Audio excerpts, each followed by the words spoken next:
Paano nga ba may sasalarawan o may sasabuhay ang pagiging isang tunay na ina sa kanyang anak na dinala ng 9 sa kanyang sinapupunan? Isang ina na itinaya ang sariling buhay habang nasa hukay ang isa nitong paa noong ipinapanganak niya ang kanyang pinakamamahal na anak. Subalit maaari kaya na ang pagmamahal na isang tunay na ina ay makamtan ng isang anak kung siya ay isang ampun lamang. Ating tunghayan ang isang magandang kwento ng mag-ina na nagmula sa magkaibang mundo. 100 taon na ang nakakaraan nang may isang kwento na nagpasalin-salin sa matatabil na dila ng mga tao. Ang kwentong ito ay tungkol sa isang albularya na nangahas ampunin ang alam niyang anak ng isang aswang. Ipinanganak ni Nanay Adelpa sa bundok na kung tawagin ay Bundok Sanaya. Sa nasabing bundok naninirahan ang kanilang mga ninuno hanggang sa kanilang henerasyon, sapagkat ang bundok ay minana nila sa kanilang mga ninuno, kung kaya wala sino man ang nangangahas na umakyat doon, maliban na lang kung pasyente ang pupunta. Kaya naman sa nasabing bundok ay nandoon ang malaking angkan ni Nanay Adelpa, at doon sila tahimik na namumuhay kasama ang mga pamilya nito. Ganun pa man kahit pasyente o kasama ng pasyente ang umakyat sa bundok ng Sanaya, ay may limitasyon ang lugar na maaari nitong daanan. May mahabang lubid na sinadyang inilagay mula sa ibaba hanggang sa bahay ni Nanay Adelpa, at sa magkabila ang lubid, doon lang maaaring dumaan ang mga tao, sapagkat tinuturing na sagrado ang bundok ng angkan ni Nanay Adelpa.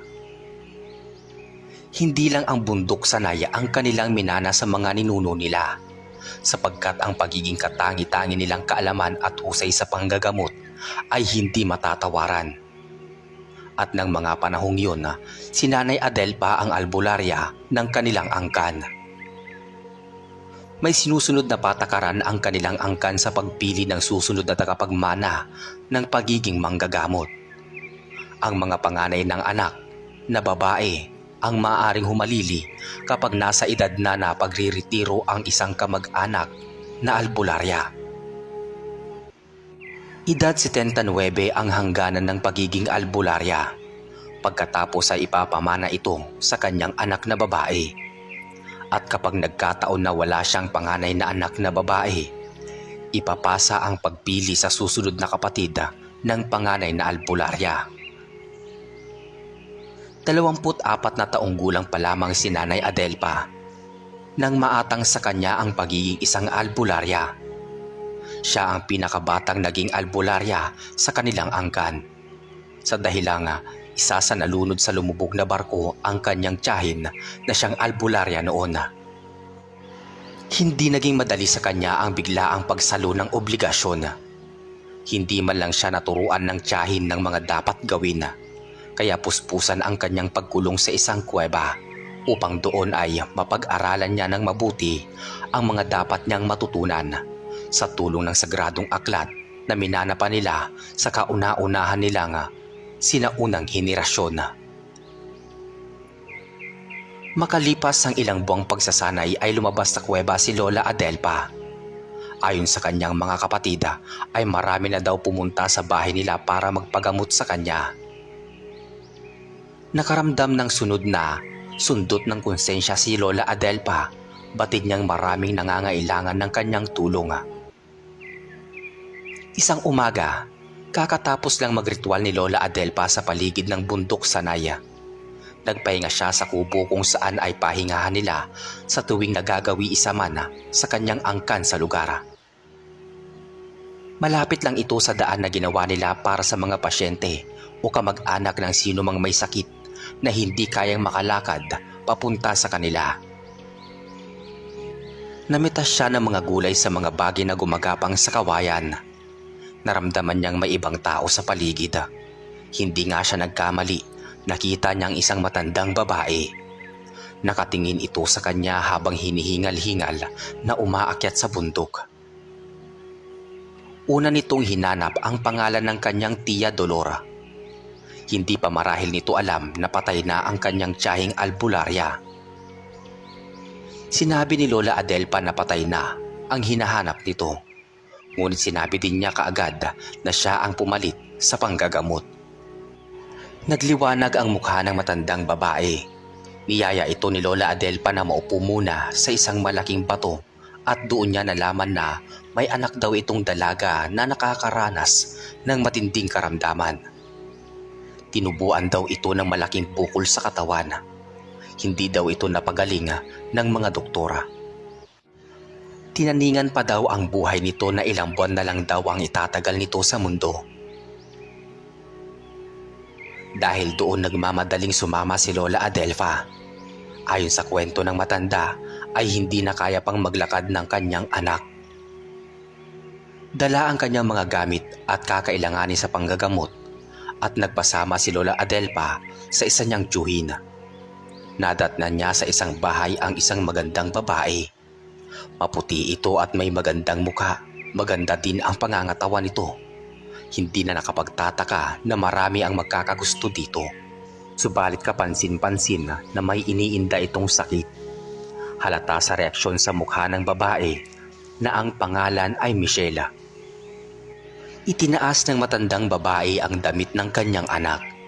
Doon nakita ni Lola Adelpa ang malalaki nitong bukol at pigsa na nagkalat sa likod at tiyan, kilikili, hita at sa paa ng babae. Hinawakan ni Lola Adelpa ang kamay ni Michelle. Nalaman agad niya na matinding kulam ang ginawa dito. Isang halamang dagat daw ang ginamit upang kulamin ang dalaga. Ayon kay Michelle, may isang binata daw na gustong gusto siya. Subalit tinanggihan niya ito dahil may kasintahan na siya. Magmula daw ng araw na yon ay nakaramdam na ng kakaiba sa kanyang katawan ang babae. Nang sumunod na araw ay tinubuan na ito ng mga kakaibang bukol sa katawan. Maya-maya pa, pinalabas ni Lola Adelpa ang nanay ng babae sa kwarto. Pagkatapos ay niritwalan niya na ito at ginamot ang mga bukol. Biglang sumigaw ang babae sa sobrang sakit at pumuputok bawat isa ng mga bukol nito hanggang sa nakita nila na may mga puting uod na naglalabasan sa katawan nito. Magmula noon ay umugong na ang bali-balita sa pagiging magaling na albularya ni Lola Adelpa nang ito ay kanyang mapagaling. Kaliwat kanan ang mga sumusundo sa kanyang mga kamag-anak ng mga pasyente. Minsan naman ay dinarayo pa siya ng mismong pasyente. Naging matunog din ang pangalan ni Lola Adelpa sa pagiging mabait nito at matulungin sa mga nangangailangan. Lumipas ang mga taon. Ganap ng 32 si Lola Adelpa nang isang buntis na pasyente ang dumating sa bahay niya. Isang babaeng buntis na sa tingin ni Lola Adelpa ay malapit na itong manganak. Halos hindi sila nagkakalayo ng edad nito. Panayhimas ng babae sa bilog na bilog nitong tiyana.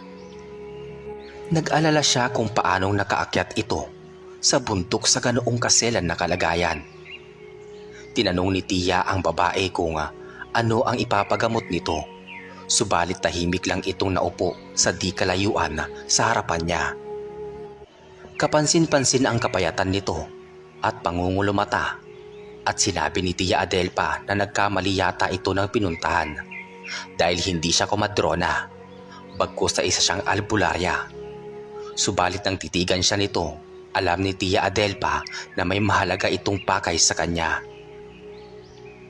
Hiniling ng babae na magkausap silang dalawa. Nalingunan ni Lola Adelpa na naroon pala ang kanyang ibang kamag-anak, kaya pinakiusapan niya ang mga ito na magsiuwian muna sa kani-kanilang bahay. Nakikiusap ako sa iyo. Ampunin mo ang anak ko. Papatayin nila ang anak ko. Parang awa mo na. Iligtas mo ang anak ko. Umiiyak nitong wika. Hindi makapaniwala si Lola Adelpa sa kanyang narinig. Gusto niyang itanong kung sinong sila ang tinutukoy ng babae na papatay sa anak niya. Subalit hindi nito nagawang sumagot pa dahil biglang sumakit na ang tiyan nito. Nataranta si Lola Adelpa dahil hindi siya sanay na may buntis siyang pasyente. Paulit-ulit pa rin itong nakikiusap na ampunin niya ang iluluwal nitong sanggol. Hanggang sa nakita na lang niya na pumutok na ang panubigan ng babae. Tinawag ni Lola Adelpa ang kanyang matandang kamag-anak. Gusto niyang malaman ang tunay na pagkatao ng naturang babae. Nagulat ang ibang kamag-anak ni Lola Adelpa nang makita ang babaeng buntis na nagle-labor na. Naisip nila na papaanong hinayaan ng asawa nito na pumuntang mag-isa sa bundok ng Sanay. Pinagtulungan nilang paanakin ang babae at nang malapit nang lumabas ang sanggol, nakiusap ang babae na si Lola Adelpa ang matira sa loob ng bahay. Naguguluhan man ay nagsialisan na ang iba niyang kamag-anak. Una pa lang ay napansin na ni Lola Adelpa na may kakaibang nangyayari sa katawan ng babae. Kapag humihilab ang tiyan nito at matinding sakit ang nararamdaman, humahaba ang mga kuko nito. Lumilitaw din ang itim na ugat sa sintido nito at nang minsang ngumanga ito. Dahil sa sakit na kanyang naramdaman, nakita ni Lola Adelpa ang matutulis nitong ngipin. Nakikita niyang hirap na ang babae, kaya kinausap niya ito na kailangang itudo ang pag-iri para makalabas na ang anak nito at makaraos na rin siya. Nagulat siya nang hawakan ng mahigpit ng babae ang kanyang kamay. Muli itong nagmakaawa na ampunin ni Lola Adelpa ang kanyang anak.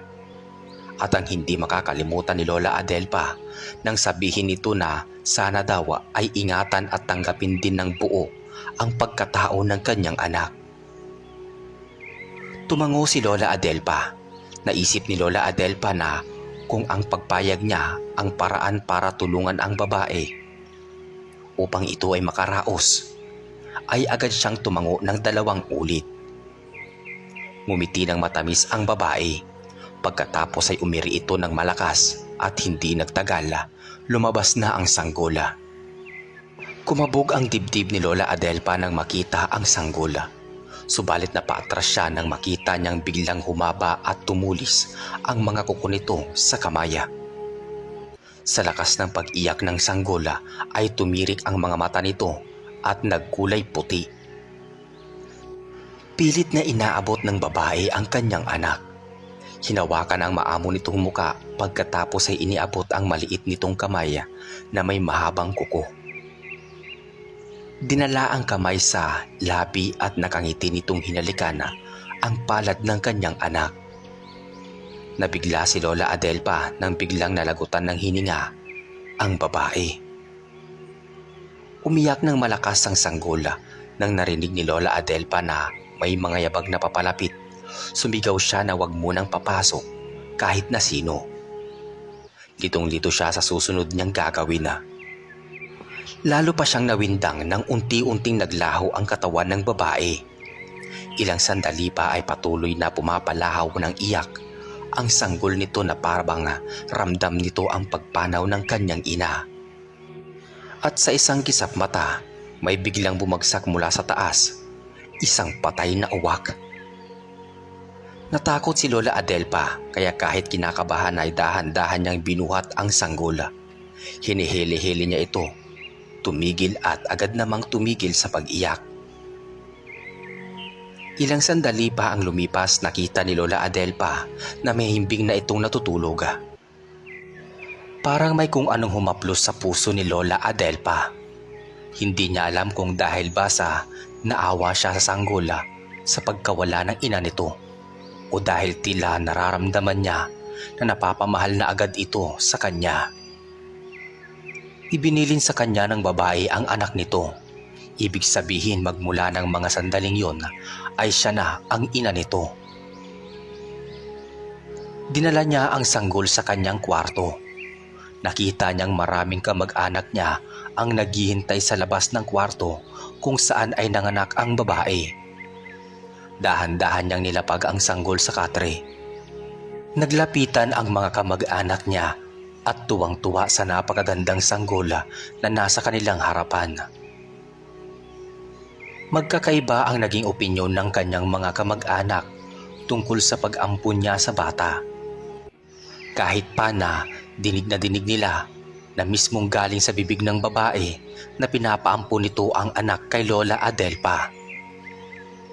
Ayon sa ibang kamag-anak niya, hindi niya alam ang pagkakakilanlan ng babae at ng anak nito. Paano kung may maghanap na kamag-anak at malaman ng mga tao na nasa kanya ang bata, tapos hindi nila inireport sa kinauukulan? Siguradong madadamay ang buong angkan niya. Sa huli, si Lola Adelpa pa rin ang nasunod. Ibinili niya sa lahat ng kamag-anak niya na kailangang walang makaalam ng lahat.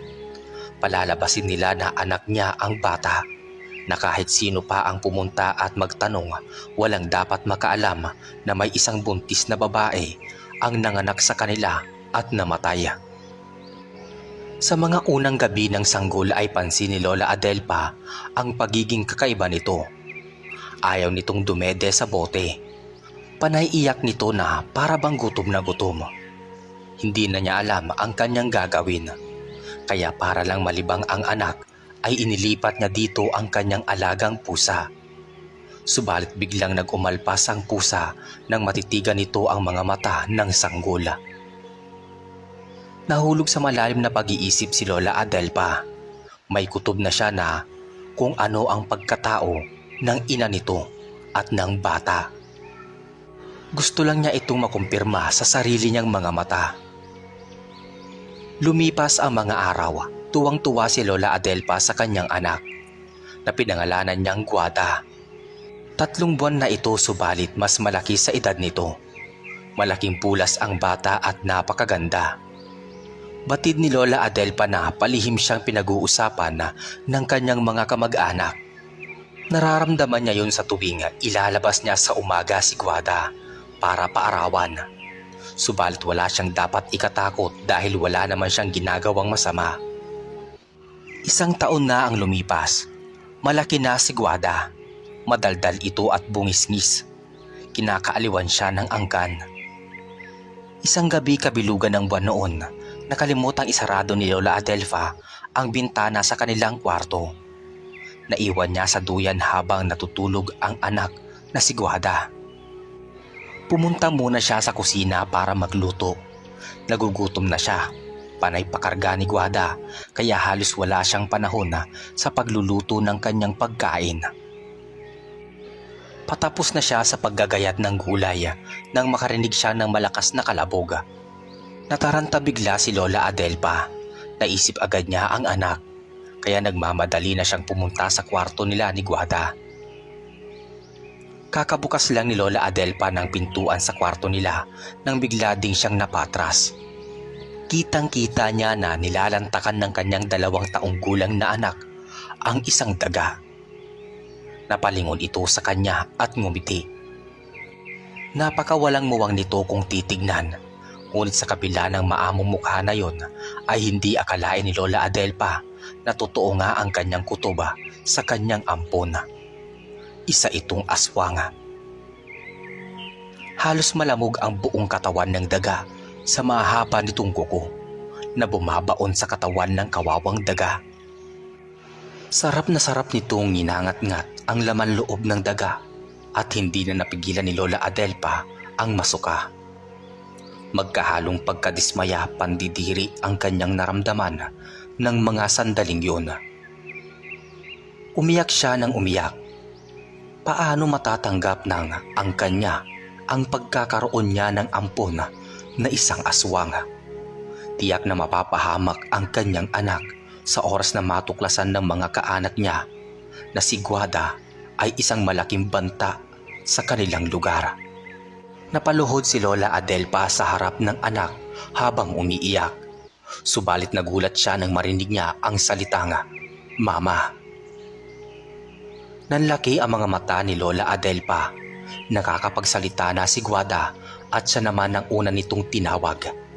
Mula sa pagkakaupo ng bata, binitawan nito ang hawak-hawak na ulo ng daga. Pagkatapos ay gumapang ito papunta kay Lola Adelpa. Umiral ang pagiging ina ni Lola Adelpa. Parang dinudurog ang kanyang puso sa natuklasan na pagkatao ng kanyang anak. Ngunit nang haplusin nito ang kanyang pisngi, bigla niyang hinablot ang anak at niyakap ng napakahigpit. Tuwang-tuwa naman si Guada, humahagik pa ito. Inakala na kinikiliti siya ng kanyang ina dahil sa higpit ng pagkakayakap nito sa kanya. Hinaplos ni Lola Adelpa ang magandang mukha ng anak. Pagkatapos hinawakan niya ang magkabilaang pisngi nito at hinarap sa kanya. Anak ko, kahit ano o maging sino ka man, pakamamahalin pa rin kita. Tandaan mo palagi ha, mahal na mahal ka ng mama. Kung kinakailangan kong kalabanin ang mundo para sa'yo, igagawin ko. Masigurado ko lang ang kaligtasan mo. Mahabang litanya ni Lola Adelpa sa anak. Parang may isip naman na hinalikan ni Guada ang noo ng kanyang mama. Hindi alintana ni Lola Adelpa ang lansa ng bibig ng anak dahil may mga dugo pa ito sa paligid ng labi. Para sa kanya, wala nang mas mahalaga sa kanya. Tangi si Guada lang ang kanyang buhay. Mula sa madamdaming tagpo na yon, walang kamalay-malay si Lola Adelpa na nakabukas na ang bintana ng kanilang kwarto. May mga matang nakasaksi ng mga pangyayari sa pagitan nilang mag-ina. Dahan-dahan na lumayo ang isang anino. Matuling lumipas ang mga araw. 10 taon na ang batang si Guada. Kasakasama siya ng kanyang inang si Lola Adelpa sa panggagamot. Maraming pagkakataon na muntik-muntikan nang may makakita kay Guada sa anyong aswang nito. Dahil kapag may ginagamot ang kanyang ina, nakikita niya at nakakasama ang mga pasyente nito. Pagkakataon na sana para makakain siya ng sariwang karne subalit matalino ang kanyang mama. Bago sila magtungo sa pasyente, ay bubusukin muna siya nito sa kanilang bahay. Nag-alaga ng mga manok, baboy at kambing si Lola Adelpa para may pamatig gutom at uhaw ang kanyang anak.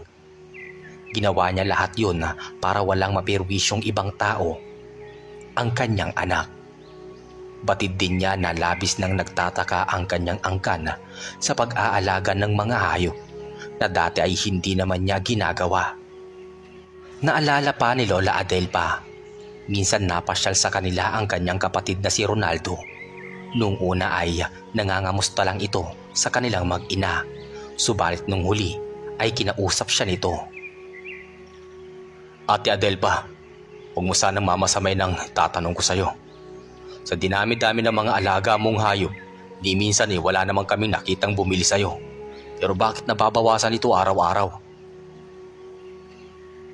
May pagdududang tanong nito kay Lola Adelpa.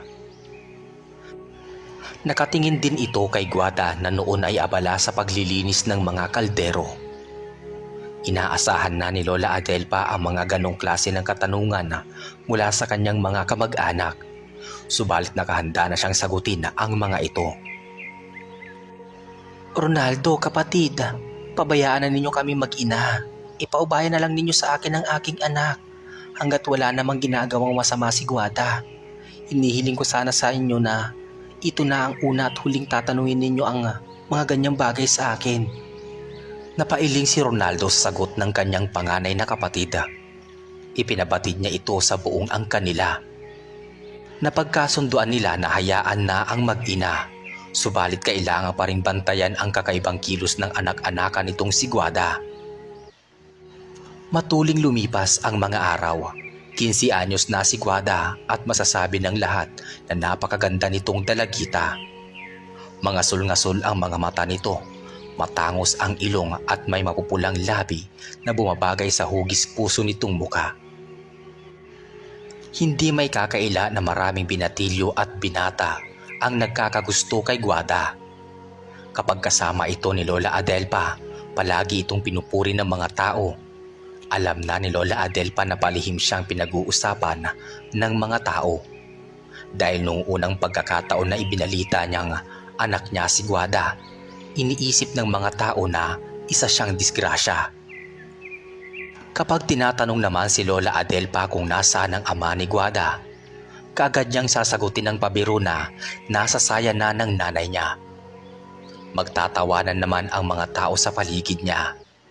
Subalit habang lumalaki si Guada, ay nagkakaisip na ito at ilang beses na siya nitong tinanong kung nasaan ang kanyang ama. Nakakalaro ni Guada ang mga pamangkin ni Lola Adelpa, kaya nakikita niya na may mga ama ang mga ito.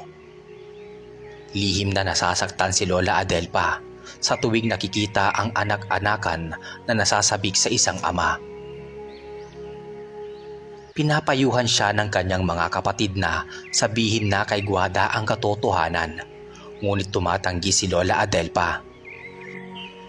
Hindi pa daw tamang panahon para ipaalam sa kanyang anak na isa lamang itong ampon. Lingid sa kaalaman ni Lola Adelpa, sanggol pa lang si Guada ay may mga mata ng lihim na nagmamatsyag sa kanila. Dumarating ito tuwing kabilugan ng buwan. Pasaya nitong pinagmamasdan mula sa labas ng bintana ang napakagandang si Guada. Palagi din niyang binabantayan ang mag-ina. Nagagawa niya ito nang walang nakakapuna sa kanyang presensya. Isang umaga, kakagising lang ng mag-inang Lola Adelpa at Guada nang magkaroon sila ng bisita. Isa itong gwapong lalaki na mukhang mayaman. Hula niya ay nasa 40 pataas ang edad nito. Napakunot noo si Lola Adelpa nang titigan nito ang mukha ng lalaki. Hindi niya alam kung namamalikmata lang ba siya, pero bakit parang may kahawig ito. Titig na titig ang lalaki sa nagwawalis na si Guada. Nang tanungin ito ni Lola Adelpa kung ano ang sadya, natahimik ang lalaki. Sinalubong ni Lola Adelpa ang mga tingin nito. Yumuko ang lalaki at tumikim. Nagulat na lang si Lola Adelpa nang sabihin nito na may hinahanap daw siyang isang babae. Tumigil bigla ang mundo ni Lola Adelpa. Bigla siyang kinabahan. Unang kita pa lang niya sa lalaki, ramdam niya na hindi ito pangkaraniwan. Para makasigurado ay nagkunwari si Lola Adelpa na nahulog sa lupa ang hawak niyang kutsara. Pagkatapos ay sinakto niyang nakatingin ang lalaki kay Guada. Tumuwad patalikod si Lola Adelpa at tinitigan ang lalaki. Hindi nga siya nagkamali dahil habang tinititigan niya ito ng pabaliktad ay nakita niya ang tunay nitong anyo. Mahaba ang mga kuko nito sa kamay at paa. May mabalasik na mukha at makapal ang balahibo. Isa itong aswang na nagpapanggap na tao. Tumikhim si Lola Adelpa kaya bumalik sa kanya ang paningin ng lalaki. Hindi siya papayag na may umagaw sa kanya sa anak niyang si Guada. Itinanggi ni Lola Adelpa na may babaeng napadpad sa bahay niya. Ayon sa pagkakalarawan ng lalaki, tumutugma ito sa itsura ng babaeng buntis na dumating sa bahay niya maraming taon na ang nakakaraan. Naalarma si Lola Adelpa nang namalayan niya na nasa harapan na pala niya si Guada. Nakangiti nitong binati ang lalaki. At nanlaki ang mga mata ni Lola Adelpa nang gumanti ng ngiti ang lalaki kay Guada. Isang hilatsa ang kanyang nakikita. Sa kauna-unahang pagkakataon ay nakipagnitian ang kanyang anak sa isang lalaki. Yun ba ang tinatawag na lukso ng dugo? Maisip pa lang niya na kukuhain nito sa kanya si Guada ay naiiyak na siya. Inutusan na ni Lola Adelpa si Guada na pumasok sa loob ng bahay. Parang nadismaya naman ang mukha ng lalaki. Sinundan pa talaga nito ng tanaw ang kanyang anak. Pinagtabuyan na ni Lola Adelpa ang lalaki at sinabihan na wag nang babalik dahil wala doon ang hinahanap nitong babae. Tinitigan siya ng lalaki at nagsalita. Maraming salamat sa lahat-lahat. Tatanawin kong habang buhay na utang na loob ang lahat ng ginagawa mo. Sa tamang panahon ay mabubunyag din ang katotohanan sapagkat walang lihim na hindi nabubunyag. Wika nito. Nagpaalam na at tumalikod na ang lalaki kay Lola Adelpa. Hindi nagawang magsalita ni Lola Adelpa. Binabalot ng takot ang kanyang buong pagkatao. Kahit na hindi sabihin pa ng lalaki, alam niya kung sino at ano ang papel nito sa buhay ng kanyang pinakamamahal na anak.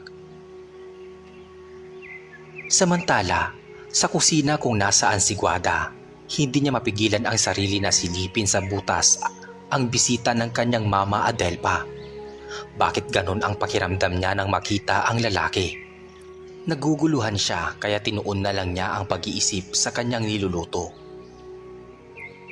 Isang hating gabi, habang tulog na ang lahat ng nakatira sa bundok sanay, sinilip ni Guada ang kanyang ina. Tulog na rin ito. Hinaplos niya ang maamo nitong muka.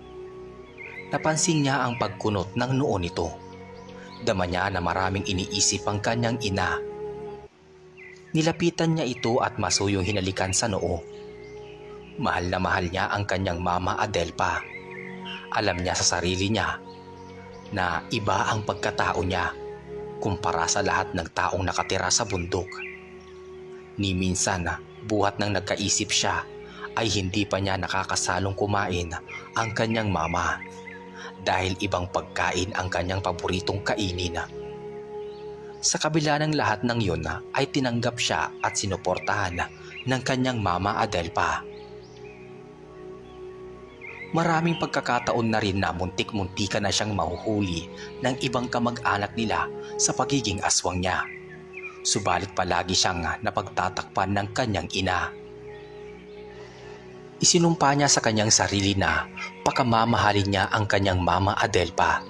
Ano man ang mangyari sa hinaharap ay hindi niya ito iiwan. Nakaramdam ng pagkalam ng sikmura si Guada, kaya dahan-dahan siyang lumabas at nagtungo sa kanilang likod bahay. Nagliparan ang mga manok nilang alaga, ngunit sa isang iglap lang ay mabilis niyang hinablot ang isa at walang pag-aalinlangan niya itong kinagat sa leeg. Sinipsip niya ang dugo nito sa leeg. Pagkatapos ay winakwak ang katawan ng manok at sarap niyang nilantakan ang isang buong manok na yon.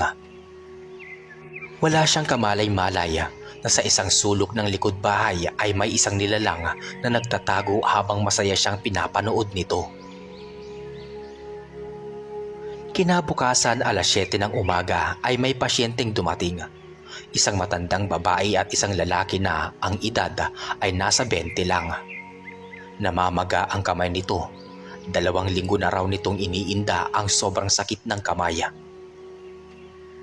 Inihanda ni Lola Adelpa ang mga kakailanganin sa panggagamot. Maya-maya pa, hinawakan ni Lola Adelpa ang namamagang kamay ng lalaki. Alam na agad niya ang nangyari pero tinanong pa rin niya ang lalaki kung ano ang tunay na nangyari. Tumingin sa matandang kasama nito ang lalaki. Tinawag niya itong Lola. Isinalaysay ng matanda ang nangyari sa kanyang apo. Pinigilan na ito ni Lola Adelpa sa pagsasalita. Alam niyang magsisinungaling ang apo nito. Dahil nang hawakan niya ang mga kamay nito, may nakita siya sa kanyang isip na isang senaryo. Nagnakaw ito ng kalabaw, kaya pinakulam ito ng may-ari ng kalabaw. Gulat na gulat ang binata nang sabihin ni Lola Adelpa ang tunay na ginawa nito. Napayuko ito sa kahihiyan. Nagalit ang lola nito at pinaghampas ito ng hawak nitong tuwalya. Mula sa kusina ay walang tigil na pagtawa ang ginawa ni Guada habang pinapanood ang maglola. Lumipas pa ang mga taon.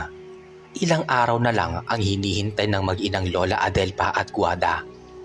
Magdi-18 na siya. Ganap na siyang magiging dalaga kaya naman pinaghandaan ito ng husto ng kanyang ina na si Lola Adelpa.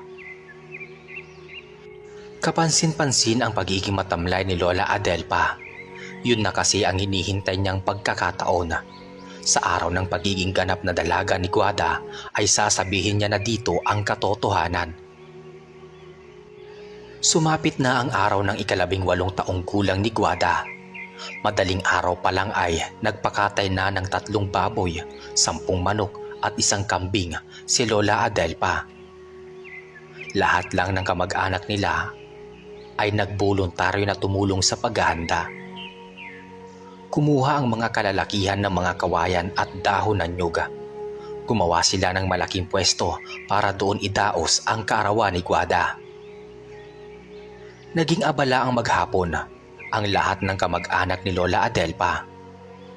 Nagpatugtog na rin sila ng radyo, kaya naman masayang masaya si Guada.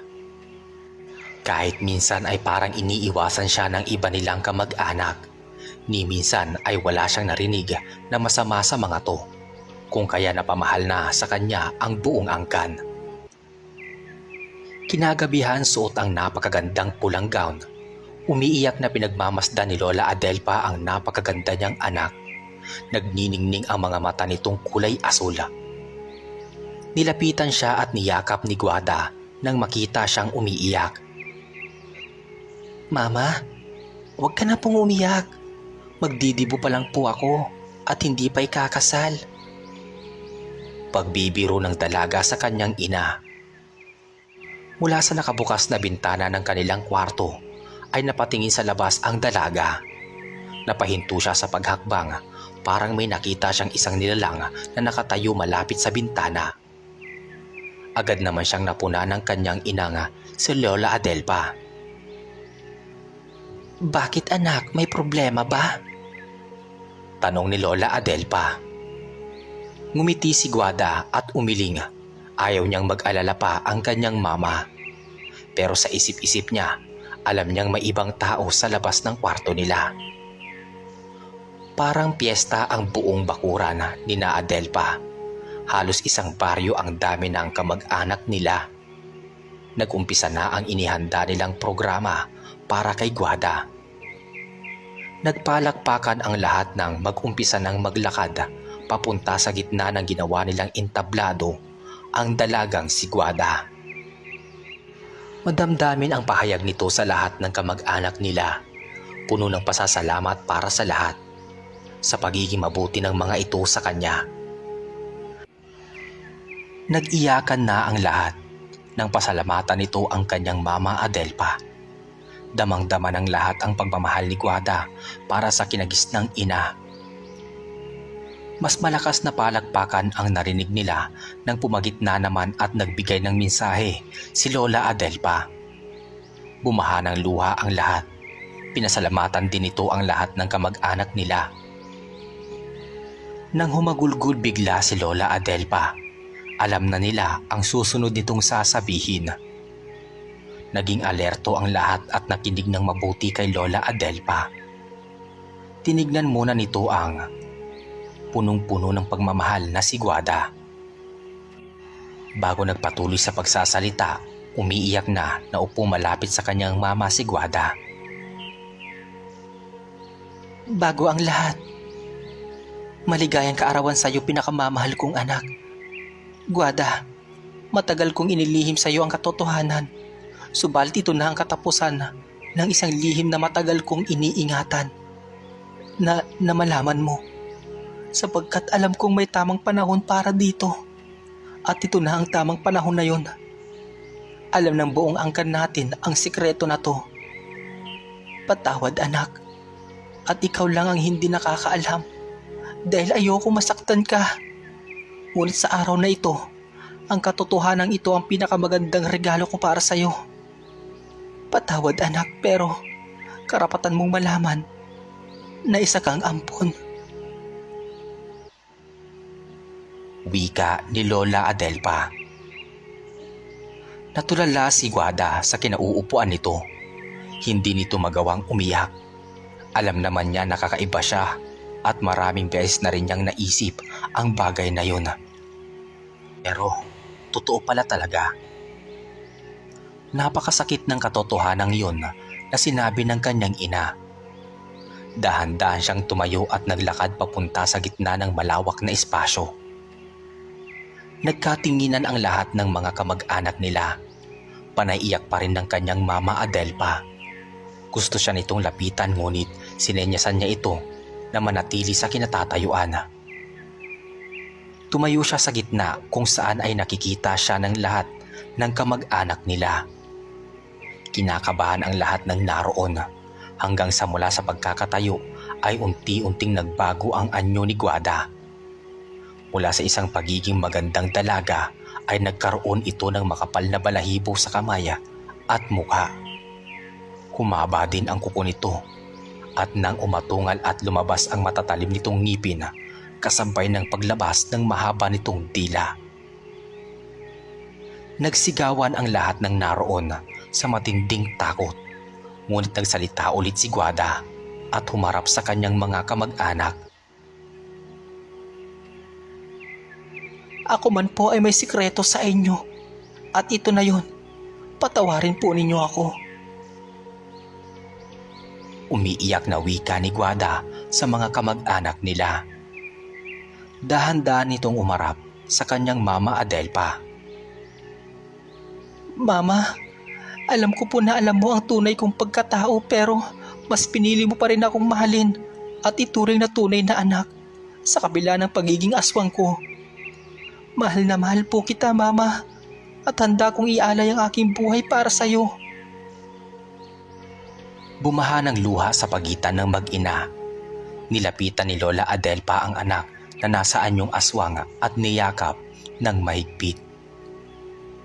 Minahal kita at tinanggap bilang isang tunay na anak, katulad ng ipinangako ko sa tunay mong ina. Wika ni Lola Adelpa. Matyaga nitong isinalaysay kay Guada nang dumating ang ina nito sa bahay nang ipinagbubuntis siya nito. Nang matapos ang pagkukwento ni Lola Adelpa, may isang lalaking gwapo na biglang sumulpot mula sa dilima. Nakasuot ito ng barong at napakagwapo nito.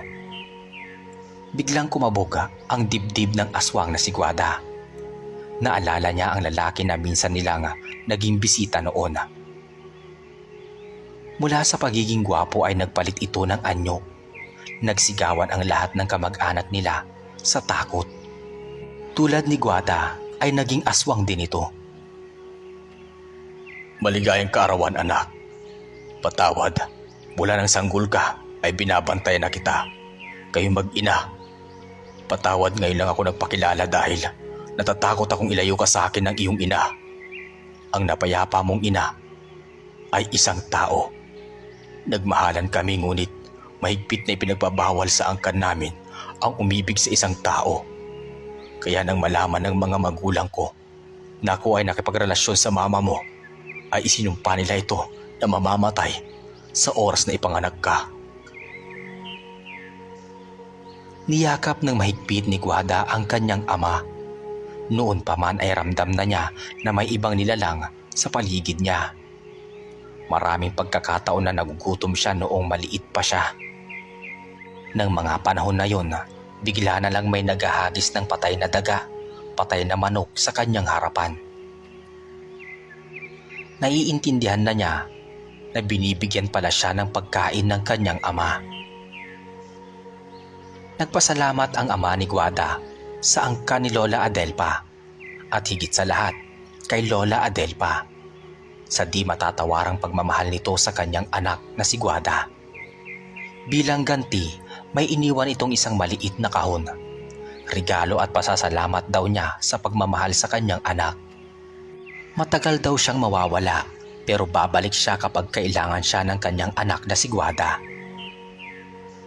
Maya-maya pa'y dahan-dahang pinuksan ni Guada ang kahon. Sa harap ng kanyang buong angkan, nakatingin lang ang kanyang mama Adelpa at masaya siyang pinapanood. Nagulat ang lahat at naghiyawan nang makitang maraming butil ng diamante ang kanilang nakita. Tiyak na magbabago ng husto ang buhay nilang lahat. Umiyak ng umiyak si Guada at sumigaw ng pasasalamat sa kanyang ama na noon ay nakangiti siyang pinagmamasdan sa dilima. Naglalakad na ito palayo sa kakahuyan nang may ngiti sa labi. At dito po nagtatapos ang ating kwento. Maraming salamat po sa inyong pakikinig. Hanggang sa muli.